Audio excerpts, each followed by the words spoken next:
Hello friends, welcome to my channel the quiz show with Kevin. मैं हूं Kevin और आप लोगों के लिए लेकर आया हूं रेगुलर करंट अफेयर्स जो कि रेगुलर बेसिस पे आते रहते हैं। सो आप हमारा चैनल जो है वो रेगुलर चेकआउट करें, रेगुलर वीडियोस देखें ताकि करंट अफेयर्स रिलेटेड वीडियोस आपको रेगुलर बेसिस पे मिलती रहे और आपका नॉलेज बढ़ता रहे। और ये आपको हेल्प करेगा बैंकिंग एग्ज़ाम्स और अदर कॉम्पिटिटिव एग्ज़ाम्स के प्रिपरेशन में। सो आप रेगुलर चेकआउट करें, वीडियोस को देखें, समझें और कुछ ना समझ में आए तो कमेंट सेक्शन में कमेंट करके ज़रूर बताइए ताकि उस चीज़ पे हम एक सेपरेट वीडियो बना सकें और आपको वो बेनिफिट करे।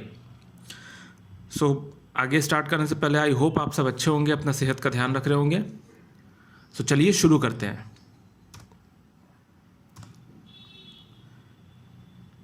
स्टार्ट करते हैं नेशनल न्यूज़ से। गवर्नमेंट ने अपना इमरजेंसी क्रेडिट लाइन जो गवर्नमेंट ने स्कीम निकाला था आत्मनिर्भर भारत पैकेज के तहत, गवर्नमेंट ने एक स्कीम निकाला था emergency credit line guarantee scheme. उसके तहत कोई भी मीडियम और स्मॉल स्केल बिजनेस जो है वो इमरजेंसी क्रेडिट ले सकती थी इस स्कीम के तहत अपने बिजनेस को रन करने के लिए। तो उसका टाइमलाइन जो है गवर्नमेंट ने 30 जून तक बढ़ा दिया है। इसकी क्रेडिट लिमिट भी जो है वो 40% इन्हेंस गवर्नमेंट ने कर दी है towards the outstanding loan as of February 29, 2020। Previously इसकी लिमिट 20% थी जो कि अब बढ़ाकर 40% कर दी गई है। स्कीम की जो टेन्योर थी वो पहले 5 years तक थी और 12 months इसमें मॉरेटोरियम गवर्नमेंट ने दिया था, मतलब 1 साल तक आपको कोई भी प्रिंसिपल अमाउंट पेमेंट नहीं करना है। अब ये इस साल से जो गवर्नमेंट ने अभी जो इन्हेंसमेंट की है इस स्कीम में, उसमें ये 2 साल मॉरेटोरियम 2 years कर दिया गया है और इसका टेन्योर 5 years से बढ़ाकर 6 years कर दिया गया है। आपको कोई भी चीज़ ना समझ में आए तो डेफिनेटली आप कमेंट सेक्शन में कमेंट करके बताइए, हम वो चीज़ क्लैरिफाई करेंगे। और अगर आपको कोई स्पेसिफिक वीडियो चाहिए कोई स्पेसिफिक टॉपिक पे तो वो भी हम ज़रूर बनाएंगे। हर एक वर्ड, हर एक चीज़ की डिटेल में मैं अभी नहीं जाऊंगा क्योंकि उसमें वीडियो बहुत लंबा हो जाएगा। मैं उम्मीद करता हूँ आपको जो टर्म्स मैं यूज़ कर रहा हूँ वो आप समझेंगे। फिर भी कुछ ना समझ में आए तो कमेंट सेक्शन में ज़रूर बताइएगा। गवर्नमेंट ने 14,500 करोड़ का कैपिटल जो है वो 4 पब्लिक सेक्टर बैंक में डालने का नक्की किया है। वो 4 पब्लिक सेक्टर बैंक कौन कौन सा है? Central bank of India, Indian overseas bank, bank of India and UCO bank. कैसे डालेंगे गवर्नमेंट जो है ये 14,500 करोड़ इन 4 पब्लिक सेक्टर बैंक में डालेंगे bye issuing non interest bearing bond. अगर आपको मैं बताऊं नॉन इंटरेस्ट बेयरिंग बॉन्ड क्या है, तो इसमें गवर्नमेंट एक सर्टिफिकेट इशू करती है पब्लिक सेक्टर बैंक को। फॉर एग्जांपल गवर्नमेंट ने इशू किया बॉन्ड नॉन इंटरेस्ट, मतलब इसमें गवर्नमेंट सर्टिफिकेट इशू करेगी पब्लिक सेक्टर बैंक को कुछ पर्टिकुलर टाइम पीरियड के लिए, फॉर एग्जांपल 15 years 20 years। और गवर्नमेंट जो है और पब्लिक सेक्टर बैंक जो है ये 14,500 करोड़ का सर्टिफिकेट जो है 14,500 करोड़ रुपए गवर्नमेंट को देकर ये सर्टिफिकेट गवर्नमेंट से खरीद लेगी। इससे क्या होगा, पब्लिक सेक्टर बैंक से पैसा निकलकर गवर्नमेंट के पास आएगा। गवर्नमेंट जो है इस फंड को वापस पब्लिक सेक्टर बैंक में डालेगी एज अ कैपिटल के रूप में पब्लिक सेक्टर बैंक में डालेगी। तो इससे ये होगा कि पब्लिक सेक्टर बैंक के पास कैपिटल आएगा और पब्लिक सेक्टर बैंक्स ज़्यादा से ज़्यादा लेंडिंग कर पाएगी। लेकिन इस पर पब्लिक सेक्टर बैंक को कोई भी इंटरेस्ट नहीं मिलेगा। तो ये बॉन्ड्स जो गवर्नमेंट इशू करके जो फंड्स रेज किया है ये नॉन इंटरेस्ट बेयरिंग है, मतलब इसमें कोई भी इंटरेस्ट पब्लिक सेक्टर बैंक को नहीं मिलेगा। इसी तरह ये कहानी, ये एक वाकया हुई थी 2020 दिसंबर 2020 में, जहां पर गवर्नमेंट ने 5,500 करोड़ 5,500 करोड़ पंजाब एंड सिंध बैंक में डाला था। और ये एट पार होता है। एट पार मतलब जितनी वैल्यू है उतनी ही।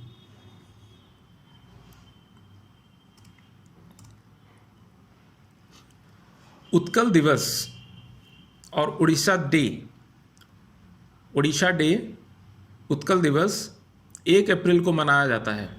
उत्कल दिवस और Orissa day is celebrated on 1 अप्रैल। इसे क्यों मनाया जाता है?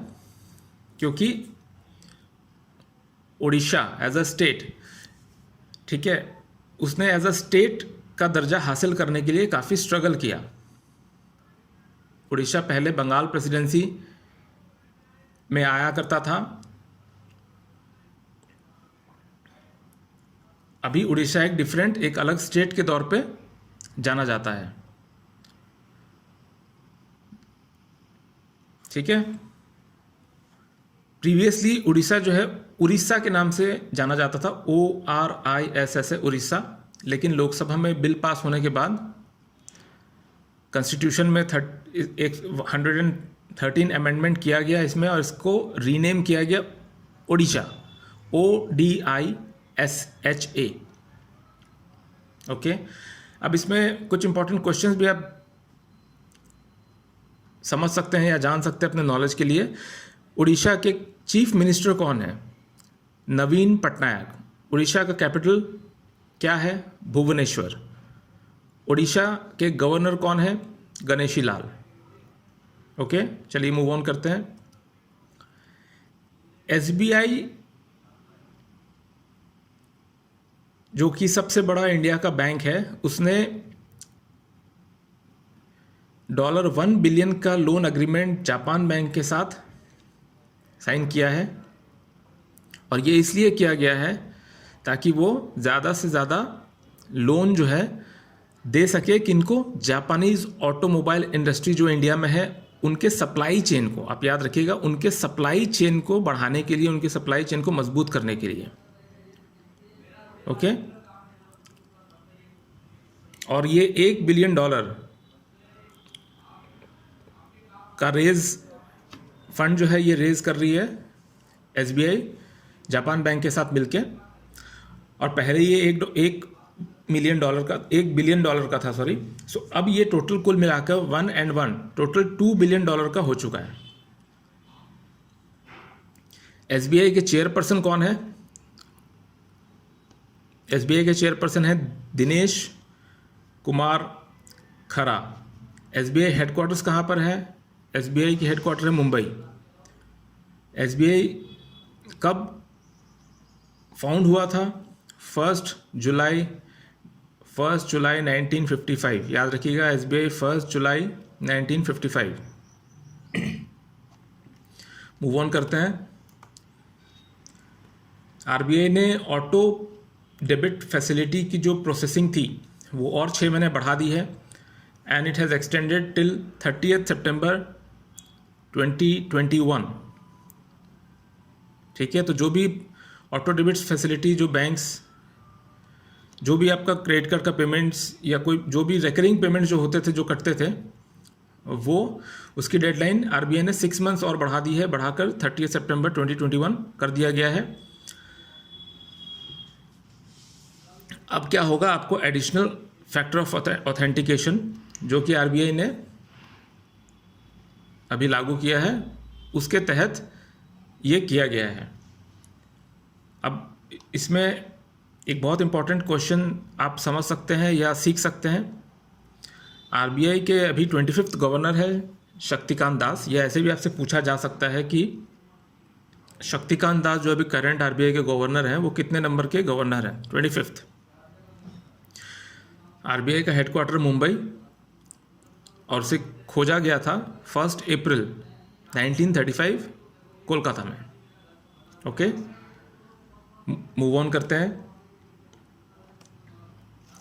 एक्सिस बैंक ने अपना यूके का जो बिजनेस था वो बेचने का फैसला किया है। So Axis bank to sell UK arm to tech platform, private sector है एक्सिस बैंक। एक्सिस बैंक ने अपना जितना भी यूके में एक्सिस बैंक जो था उसका नाम था एक्सिस बैंक यूके लिमिटेड, उसका 100% शेयर जो है वो सेल करने 100% शेयर जो है वो सेल करने का डिसीजन लिया है और एक्सिस बैंक उसको ओपन पेड होल्डिंग्स लिमिटेड को सेल कर रही है। ये एग्रीमेंट किया गया था 31 मार्च 2021, 31 मार्च 2021, और ये अभी अप्रूवल पे है यूके फाइनेंशियल रेगुलेटर्स के पास। ओके, इसकी कुल वैल्यू सब मिलाकर 55 लाख डॉलर है। ओके, कुछ इंपॉर्टेंट टर्म्स में हम आते हैं, कुछ इंपॉर्टेंट चीज़ें जो आपको जाननी चाहिए। एक्सिस बैंक ने अपना ऑपरेशन कब स्टार्ट किया था? ईयर है 1994। एक्सिस बैंक का हेडक्वार्टर है मुंबई, महाराष्ट्र। एक्सिस बैंक का टैगलाइन क्या है? जब आप एक्सिस बैंक का एड्स वगैरह टीवी पे देखते होगे तो उसका टैगलाइन क्या है? दिल से ओपन। एक्सिस बैंक के एमडी एंड सीईओ हैं अमिताभ चौधरी। मूव ऑन करते हैं नेक्स्ट स्लाइड की ओर। कुछ इकोनॉमी रिलेटेड न्यूज़ ये भी जानना ज़रूरी है। रेगुलर चैनल पर रहिएगा और देखते रहिएगा ताकि नॉलेज आपका इंक्रीज़ हो। कम्पिटिटिव एग्जाम्स के लिए ये बहुत ज़रूरी है, very helpful in competitive exams. Bankings में ये क्वेश्चंस बहुत पूछे जाते हैं, अदर कम्पिटिटिव एग्जाम्स में भी आते हैं। इकोनॉमी रिलेटेड न्यूज़ कुछ समझते हैं। गवर्नमेंट ने अभी 7,24,000 crore 7.24 lakh crore first half financial year के जो करंट फाइनेंशियल ईयर है इसका फर्स्ट हाफ में 7.24 लाख करोड़ बोरो किया है अपने रिसोर्सेज, अपने करंट लायबिलिटीज़ को मीट ऑफ करने के लिए। ओके, जो कि अभी कोरोना पेंडेमिक से जो नुकसान जो गवर्नमेंट को हुई है, जो इकोनॉमी को जो नुकसान हुई है, उसको फर्स्ट हाफ में कुछ मीट करने के लिए कुछ फाइनेंशियल रिक्वायरमेंट्स को गवर्नमेंट ने अभी बहुत ज़्यादा बोरो कर लिया है, जो कि यूजुअली 60.06% हायर है ग्रॉस इशुएंस से। ओके, वर्ल्ड बैंक ने इंडिया का जीडीपी का ग्रोथ प्रोजेक्ट किया है 10.1% तक। वर्ल्ड बैंक ने अपना डेटा को रिवाइज्ड किया है। पहले वर्ल्ड बैंक ने जीडीपी ग्रोथ जो है इंडिया का प्रोजेक्ट किया था 4.7%, उसके बाद वो रिवाइज करके उन्होंने किया अप टू 10.7%। सो ध्यान रखिएगा, world bank raises GDP growth projection for India to 10.1% for financial year 22। कुछ इंपॉर्टेंट टर्म्स जो आपको जानना चाहिए। वर्ल्ड बैंक हेडक्वार्टर्स कहाँ पर है? Washington DC, United states. World bank का फॉर्मेशन कब हुआ था? कौन से ईयर में हुआ था? जुलाई 1944। वर्ल्ड बैंक के प्रेसिडेंट कौन है? डेविड मैलपैस। ओके, स्पोर्ट्स से रिलेटेड न्यूज़ आइए जानते हैं।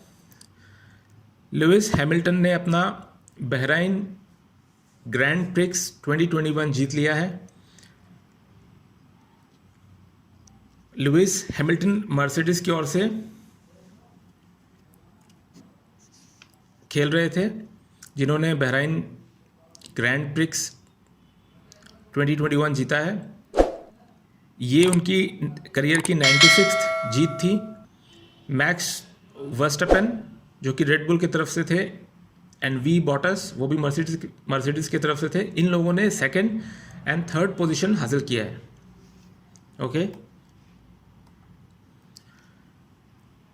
गवर्नमेंट ने पैन और आधार लिंकिंग का जो डेडलाइन था वो 30 जून तक बढ़ा दिया है। 30 जून तक अगर आप अपना पैन और आधार लिंक नहीं करते हैं तो उसमें 1000 रुपीज़ का फ़ाइन आपको भरना पड़ सकता है।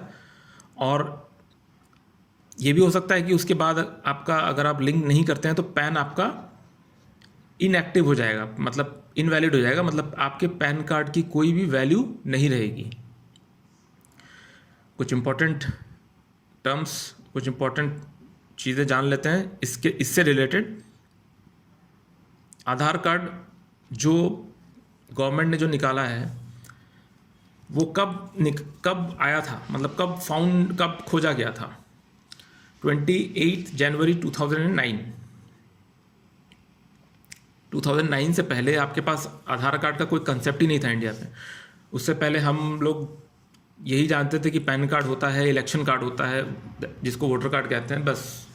आधार कार्ड का कंसेप्ट, आधार कार्ड खोजा गया 28 जनवरी 2009 में। आधार कार्ड का हेडक्वार्टर्स कहाँ है? न्यू दिल्ली। आधार कार्ड के CEO, आधार कार्ड जो कंपनी है दैट इज़ UIDAI, उनके CEO कौन है? सौरभ